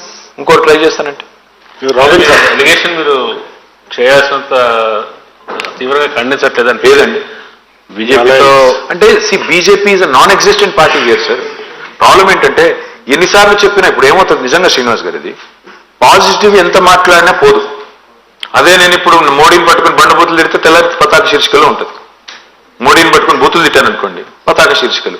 మోడీ మాకు విభేదం ఉంది, సైద్ధాంతిక విభేదం ఉంది, ఆయనతో పడదు, మేము ఆయనతో పొత్తు పెట్టుకోము అని ఎంత గొప్పగా చెప్పినా మీరు రాయరు. అంటే మీరు కాదు, రాయరు. అదంతే, అది nature of news. Robinson? So the bigger question is that I can understand that you don't want to align with the Congress and the BJP. Or the BJP. Or the BJP. Or and the BJP is also right. This Congress and BJP At the same time, you can't deny the fact that the regional parties too have now aligned themselves this way or that. The ones that you also wanted to align with. Robin, I'll tell you what, it's a funny thing. See, Rahul Gandhi goes to Calcutta, calls BJP, Didi, Mamata Banerjee, the B team of BJP. Then goes to Delhi. He calls Arvind Kejriwal, the BJP's B team, and now he conveniently associates with both of them. Now you go figure. Who's B team and kya hai? मैं क्या बोल रहा हूँ? ये जो alliance, temporary marriages of convenience, this is not what India is looking for, honestly. I think India wants a truly, a true change to come about. And if Telangana has succeeded in doing several things in 9 years, why not Maharashtra? Why not some other state where we can make a foray and do something impactful? Nothing wrong in dreaming, no?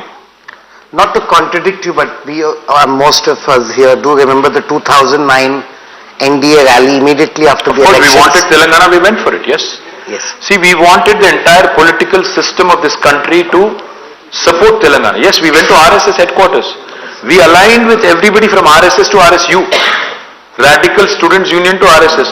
మేము ముందే చెప్పాం శ్రీరామ్, కుష్టు రోగినైనా కౌగిలించుకుంటాం, బొంత పురుగునైనా ముద్దు పెట్టుకుంటాం తెలంగాణ కోసం అని చెప్పాం. బొంత పురుగుని కౌగిలించుకున్నాం, ముద్దు పెట్టుకున్నాం, కుష్టు రోగిని కూడా కౌగిలించుకున్నాం. ఆర్ఎస్ఎస్ హెడ్ క్వార్టర్ కూడా పోయాము, ఏఐసిసి హెడ్ క్వార్టర్ కూడా పోయాం. సో ఇందాక వాసు శ్రీరామ్ ఇద్దరు అడిగినట్టు మీ కుష్టు రోగినైనా ముద్దు పెట్టుకుంటా ఉన్నారు. కౌగిలించుకుంటాం ఇష్టం sir. If a political situation Telangana కోసం, obviously తెలంగాణ స్టేట్ కోసం మీరు అవుట్ ఆఫ్ కాంటెక్స్ట్ యూజ్ చేస్తే ఎట్లా? మేం చేయాల పని మీరు చేస్తారేంటి? Important question. ఆంధ్రప్రదేశ్, కర్ణాటకలో విపరీతమైన హామీలు ఇచ్చి దానికి మొత్తం డబ్బులన్నీ దాన్ని ఖర్చు పెట్టడం డెవలప్మెంట్ అయిపోయింది. ఏపీలో మీరే చెప్తున్నారు రోడ్లు, తెలంగాణ రోడ్లు, ఆంధ్ర రోడ్లు. ఇక్కడ కూడా మీరు కాంగ్రెస్ తో పోటీ పడి మీరు కూడా హామీలు ఇచ్చారు ఫస్ట్ టైం.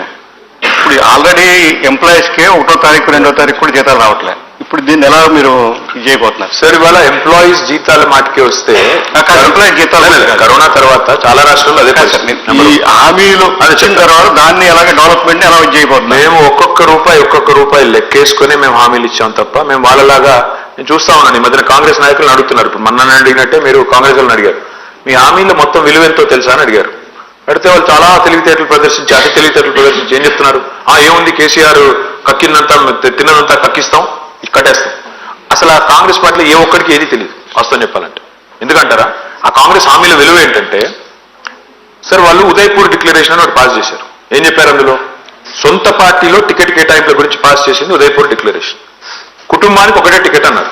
తెలంగాణలో ఎన్ని కుటుంబాల్లో ఎన్ని టికెట్లు ఇచ్చారు సార్? కోమటిరెడ్డి కుటుంబంలో 2, మైనంపల్లి కుటుంబంలో 2, గడ్డం వివేకు గడ్డం వెంకటస్వామి గారు, గడ్డం వినోద్ గారు, తర్వాత మన పద్మావతి గారు, ఉత్తమ్ కుమార్ రెడ్డి గారు. వాళ్ళు చేసిన డిక్లరేషన్ వాళ్ళే ఆనర్ చేయరు. వాళ్ళ సొంత పార్టీ టికెట్ కార్డునే వాళ్ళు ఆనర్ చేయరు, ఖాతరు చేయరు. వీళ్ళిచ్చే హామీలు మేనిఫెస్టోలకి వాళ్ళకు కూడా తెలుసండి.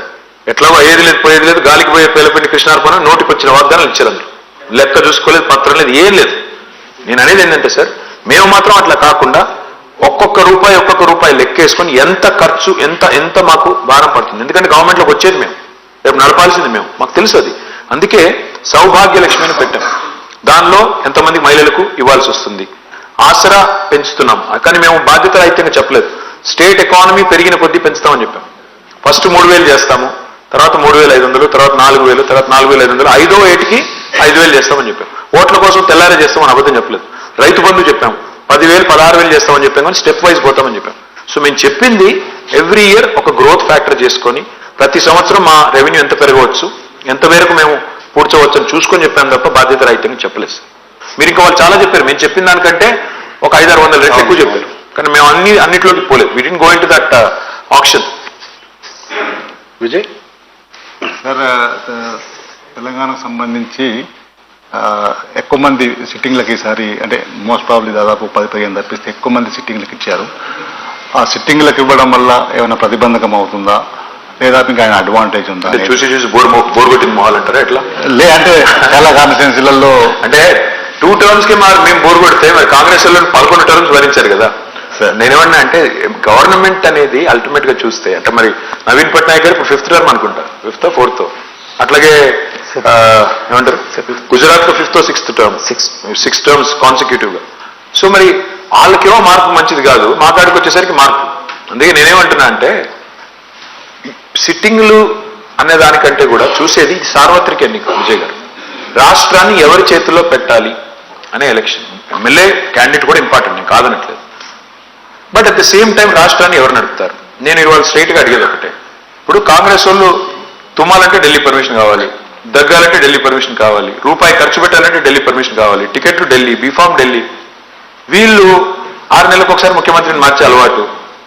వీళ్ళు రేపటి రోజున ఇన్ని స్కీములు పెట్టి ఇన్ని హడావుడ్లు చేసి గ్యారంటీ అని రాసిచ్చారు, సంతకాలు పెట్టారు. నేను 100% చెప్తున్నా, ఇలా గుర్తుపెట్టుకోండి. రేవంత్ రెడ్డి గారు 2 చోట్ల ఓడిపోతున్నారు, కామారెడ్డిలో, కొడంగల్లో. మరి ఆయన సంతకం పెట్టించిన గ్యారంటీ కార్డు ఏమవుతుంది, రేపు చెల్లుతుందా? నేనేమన్నాను సార్ అంటే అల్టిమేట్ గా ప్రజలు చూసేది రాష్ట్రాన్ని ఎవరు నడుపుతారు. ఇవాళ కాంగ్రెస్ లో ఎవరు నడుపుతారు అంటే వాళ్ళకే తెలవదు. కాబట్టి ప్రజలు అంత అమాయకంగా ఎవరి చేతుల్లో పడితే వాళ్ళ చేతుల్లో రాష్ట్రాన్ని పెడతారని నేను అనుకోను. ఎమ్మెల్యేల మీద అక్కడక్కడ ఉన్నది అని మీరు అంటున్నారు. బట్ అల్టిమేట్ గా చూస్తే మాత్రం మా ఎమ్మెల్యేలు కూడా వాళ్ళ బేసిక్స్ అన్ని చేశారు. డ్రింకింగ్ వాటర్ అయింది, పవర్ అయింది, రోడ్స్ అయినాయి, అగ్రికల్చర్ బాగా ఉంది. చిన్నవి ఉంటాయి అక్కడక్కడ ఇష్యూస్. అవి మేము ఊహించేది ఆశించేది ఏంటంటే అవన్నీ చిన్నవి అంటే సర్దుకుంటాయి. మాకు కావాల్సింది 51% ఓటు. మిగతా 49% కొద్దిగా అటు ఇటు అయినా 51% రావాలి. 30 మంది దాకా ఎమ్మెల్యేల మీద ప్రజల్లో బాగా తిరుగుతుంది. అట్లాంటి కాంగ్రెస్ మీద ఎంత ఉండాలి?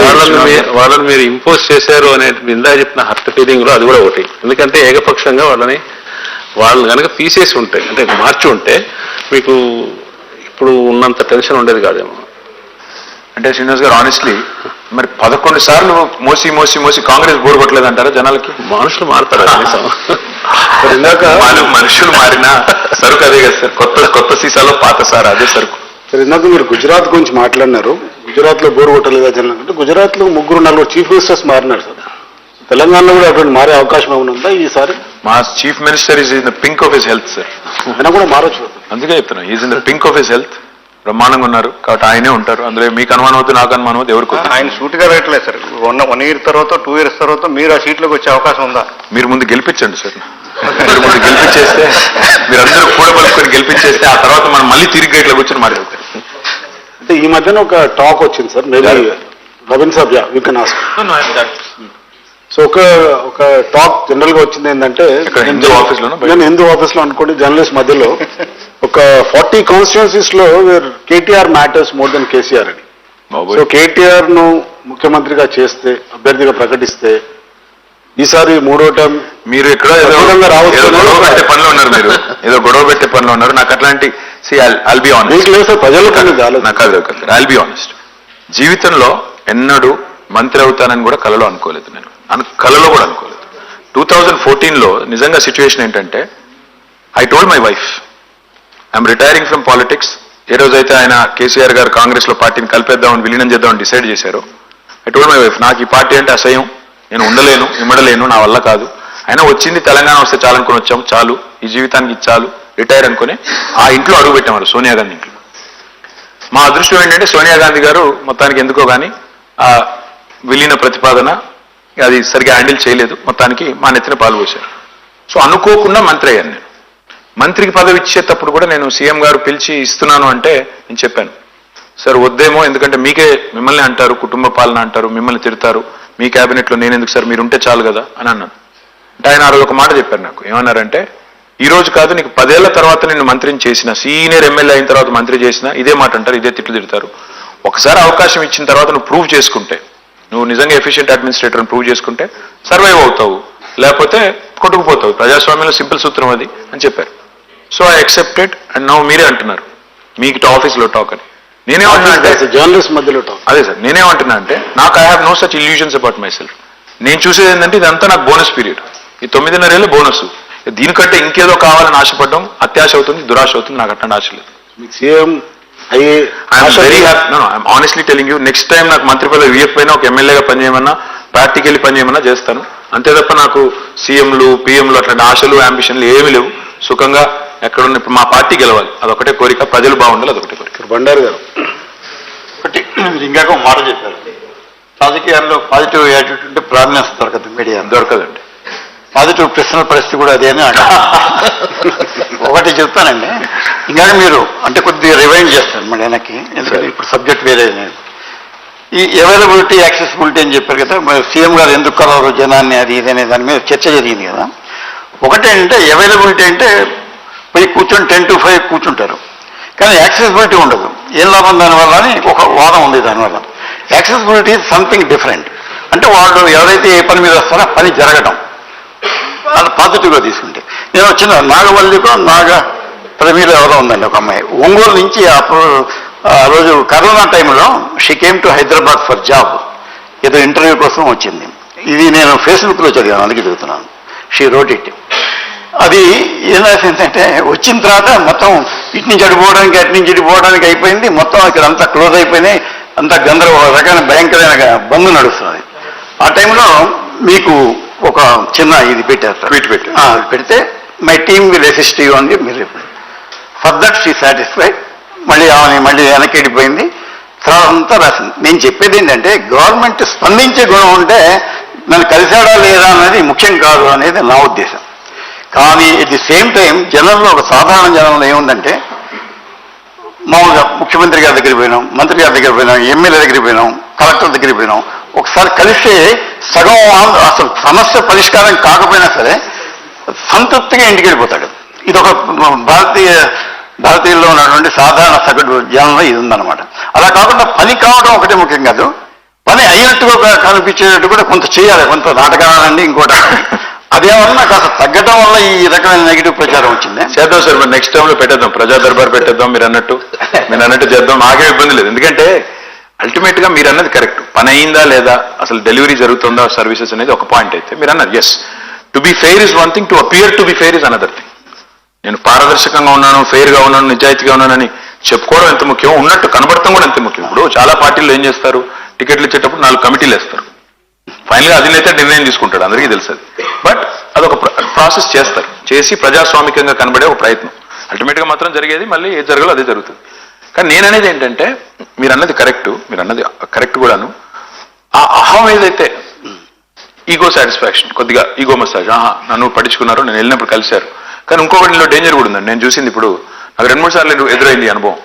మీరు చెప్పే రోజులు కొద్దిగా వెనకాల రోజులు, ఇప్పుడు రోజులు ఎట్లా మారినాయంటే, అప్పుడప్పుడు వచ్చి దరఖాస్తు ఇచ్చారు, మళ్ళీ రెండోసారి కలిసామనుకోండి, మూడోసారి కలిసామనుకోండి, సార్ నీకు 3 సార్లు ఇచ్చినా సార్ ఇంక ఇల్లు లేదు సార్ అంటారు. 3 సార్లు ఇచ్చినా సార్ ఇప్పటికి. నేను అంటాను, సార్ 3 సార్లు కాదు బాబు, నువ్వు పని మనదనుకున్నప్పుడు, పని నాదనుకున్నప్పుడు 3 సార్లు ఇచ్చినా 4 సార్లు ఇచ్చినా మీరు కొద్దిగా వెయిట్ చేయాలి బ్రదర్. ఎందుకంటే అక్కడ బంతి భోజనం లాగా, బంతి భోజనంలో అన్ని ఒకసారి రావు, ఒకటి తర్వాత ఒకరికి వస్తుంది. దయచేసి అర్థం. సో ఆ ఇంపేషన్స్ కూడా ఉందండి. మీరు అన్నట్టున్నారు కదా, ఒకసారి ఇస్తే సంతృప్తి పడి సగం పోతారు. నో, అట్లా లేదు. ఇంకా అక్కడక్కడ ఇంకా విచిత్రమైన అనుభవాలు. నాకు మొన్న ఒకసారి ఎక్కడో ఏదో ఊరికి పోతే ఒక లేడీ వచ్చి నన్ను గట్టిగా అడిగింది. ఏమన్నది? నాకు 3 పిల్లలు, 3 ఆడపిల్లలు, నేను ఎట్లా బతకాలి అన్నది. నాకు అర్థం కాలే. అంటే నాకు ఒక నిమిషం అర్థం కాక నేను మమ్మ నీకు పెన్షన్ అది వస్తుందా అది అని అడిగి, తర్వాత అడిగి నేను మెల్లిగా, నువ్వు అట్లా మీరు అంటే 3 ఆడపిల్లల్ని ఎట్లా బతకాలంటే మీరు దేశం కోసం కన్నారా, నా కోసం కన్నారా, ఎవరి కోసం? అంటే నేను ఏమంటే ఆ impatience that you have to take care of me. ప్రభుత్వంలో ఉన్నావు కదా, నువ్వు చేసుకోవాలి, చేయాలి. నేను తప్పు పట్టను. But at the same time అది ఇంకా పెరుగుతుంది రోజు రోజుకి. అదృష్టం ఆ మాట ఉన్నప్పుడు కెమెరాలో వీటిలో ఉంటేనే తెచ్చేవాడిని. ఇప్పుడు చెప్పాను కదా, ఇప్పుడు వస్తాను. Sriram, There's an old saying about power, and it is, if you do not have a place at the table, you are on the menu. You are either at the table or on the menu. And the point about why democracy is beautiful is it emotionally, psychologically gives everybody a sense of being at the table. Did you think by systemically believing in reducing the size of the table, you have created more people who just, for that sense of being on the table, have gone against you, irrespective of and oblivious to the logical benefits of your schemes? I don't know. I mean, I've never heard this before, but I'm glad you kind of brought in this euphemism, which is very interesting. Never heard of it before. But I don't subscribe to that at all. In fact, like I said, the ordinary common man of this state or any country for that matter focuses only on, in fact, in other parts of the world you see prime ministers and ministers traveling very casually in subways, etc., etc. People don't care as much because those are evolved democracies, much more mature democracies, because they don't care whether this guy is traveling or trying to do something, positioning, politicking, whatever. ఎందుకంటే అంత సీరియస్గా అక్కడ తీసుకోరు. ఇక్కడికి వచ్చేసరికి ఏంటంటే ఒక మంత్రినో, ముఖ్యమంత్రినో, ఒక ఎమ్మెల్యేనో కలవడమే ఒక గొప్ప విషయం అనుకునే స్థాయికి వచ్చింది. I think that will change as we decentralize more, as we make things happen in a much more efficient manner, rather than getting fixated over who gets a seat at the table or who becomes a part of the menu, I guess. But it's a great line, one line. Sir, రెండు ప్రశ్నలు sir. ఒకటి, ఈ 5 ఏళ్ళు 10 ఏళ్ళు మీకు బాగా అత్యంత సంతృప్తినిచ్చిన ఒక అంశం ఒకటి సార్. 2, జర్నలిస్టులకు సంబంధించి కాంగ్రెస్ పార్టీ రకరకాల హామీలు ఇచ్చింది సార్. ఏ వర్గంలో అయితే విపరీతమైన పూర్నెస్ ఉందంటే జర్నలిస్టులే. మొన్న మా కవాడి కూడా రిపోర్టర్ 30 ఏళ్ళ నుంచి పనిచేస్తున్నాడు. 2 years బాగా ఇబ్బంది పడి ఆర్థిక సమస్యలు రకరకాల ఊరేసుకున్నాడు. మీ మేనిఫెస్టో చూస్తే జర్నలిస్టులకి దాదాపు ఏమీ లేవు. కాంగ్రెస్ వాళ్ళు మా పెన్షన్ ఇస్తామన్నారు, అది చేస్తాం, ఇది చేస్తున్నారు. మీరు వచ్చిన తర్వాత ప్రత్యేకంగా దీనికి ఏమైనా ప్రణాళిక ఉందా? నరసింహ గారు, రెండో క్వశ్చన్ మొదలు చెప్తాను నేను. జర్నలిస్టులకు మా మేనిఫెస్టోలో సీఎం గారు అనౌన్స్ చేశారో చెప్పారు. హెల్త్ ఇన్సూరెన్స్ స్కీమ్ తెస్తామని చెప్పారు. దాంతోపాటు 2 BHK గురించి చెప్పారు. దాంతోపాటు సిలిండర్స్ గురించి కూడా చెప్పారు. చెప్పిన రోజే చెప్పారు. తర్వాత మీరు డెఫినెట్గా ఇంకా ఏం చేయొచ్చు అనేది కూడా ఆలోచించవచ్చు. ఎందుకంటే మేము మేనిఫెస్టోలో చెప్పని 100 పనులు చేశాం. మేనిఫెస్టోలో చెప్పినవి చేశాము, చెప్పనివి కూడా 100 పనులు చేశాం. మిషన్ కాకతీయ చెప్పలేదు, దళిత బంధు చెప్పలేదు, రైతు బంధు చెప్పలేదు, కళ్యాణ లక్ష్మి చెప్పలేదు, ఇవన్నీ చేశాం. మొదటి ప్రశ్న మీరు ఏదైతే అడిగారు మర్చిపోయింది. మీకు అత్యంత సంతృప్తి పర్సనల్గా సంతృప్తినిచ్చిన ప్రోగ్రామ్ నాకు బాగా గుర్తున్న సందర్భం 2009లో నేను మొదటిసారి ఎమ్మెల్యే గెలిచాను సార్. నేను రాజకీయాల్లోకి వచ్చి 17-18 ఏళ్ళు. One of the most vivid memories నాకు మనసులో నిలిచిపోయింది ఒకటి ఏంటంటే, అప్పుడు నాదెండ్ల మనోహర్ గారు స్పీకర్. అప్పుడు మమ్మల్ని అందరినీ ఒక బస్సులో తీసుకొని ఆయన ఈ మునుగోడు ప్రాంతానికి తీసుకెళ్ళారు. అందరూ వెళ్ళాం. అప్పుడు గుత్తా సుఖేందర్ రెడ్డి గారు ఎంపీగా ఉన్నారు, రాజగోపాల్ రెడ్డి ఎంపీ అనుకుంటా. అప్పుడు అందరం ఒకటే బస్సులో వెళ్ళాం. ఆ ఖుదాబక్షపల్లి అనే ఊరు, అక్కడికి వెళ్ళిన తర్వాత, మండలానికి వెళ్ళిన తర్వాత అక్కడ ఫ్లోరోసిస్ విక్టిమ్స్ని చూస్తే మనిషి అనే వాళ్ళు ఎవరైనా కరిగిపోతారు. వాళ్ళ బాధలు అలా చెప్తుంటే, ఆ రోజు మేము ఎందుకు వెళ్ళామంటే అధ్యయనం కోసం వెళ్ళాం. ఫ్లోరోసిస్ అధ్యయనం కోసం స్పీకర్ గారి ఆధ్వర్యంలో పోయాం. ఆ రోజు నిజంగా కొంత లోపల మనసు గాయపడి, ఎవరైనా మనిషి అనేవాడు బాధపడతాడు, నేను కూడా బాధపడ్డాను. అత్యంత సంతృప్తినిచ్చే విషయం ఏంటంటే, తర్వాత మేము తెలంగాణ వచ్చిన తర్వాత నేను మంత్రి అయ్యాను. అది కూడా గ్రామీణ నీటి సరఫరా మంత్రి అయ్యాను. మా సీఎం గారు అడిగారు ఎక్కడ పెట్టాలి పైలాన్. నేను చెప్పాను మునుగోడులోనే పెట్టాలి అని చెప్పి చౌటుప్పల్లో నేను దగ్గరుండి ఆ పైలాన్ను సీఎం గారితో ఆవిష్కరించి అక్కడ నీళ్ళు ఇచ్చినప్పుడు I think that's the best feeling. అంటే పవర్ అనే దాన్ని నువ్వు మంచి కోసం వాడగలిగే శక్తి ఉన్నప్పుడు, ఆ అవకాశం వచ్చినప్పుడు you are thankful, eternally grateful and it truly delights. అంశాల స్వామి అయిన తమ్ముడు ఆయన ఇంటికి పోయాను, ఇల్లు కట్టించాను, ఇంటికి పోయాను. ఆయన ఇంట్లో భోజనం చేస్తుంటే ఆ పిల్లోడు కళ్ళల్లో ఆనందం, అది మీరు ఎన్ని కోట్లు పెట్టినా ఆనందం మీరు కొనలేరు, అంత చిన్న విషయం. అదే స్వామిని తీసుకెళ్లి ప్రధానమంత్రి వాజ్పేయి టేబుల్ మీద పడుకోబెట్టారు. అదే స్వామి ఇవాళ ఇంట్లో ఆయన నీళ్లు ఆయన ఇంటి ముందు వస్తున్నాయి, ఆ ఆనందం ఫ్లోరోసిస్ నిర్మూలన జరిగిన తర్వాత అది that is the best in the last 9.5 years. So I think so time is running out. We'll have last 2 questions. Yeah, sure. Yeah, so my simple question, what will you be doing on December 1st and 2nd? And if you win, is there any party planned for this gathering?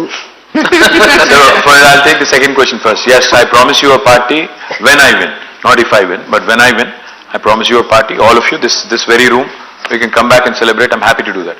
Now, December 1st and 2nd, what I'll do is, probably I'll sleep on 1st for a bit, and 2nd I'll have to go back and plan for my polling, counting agents and things like that.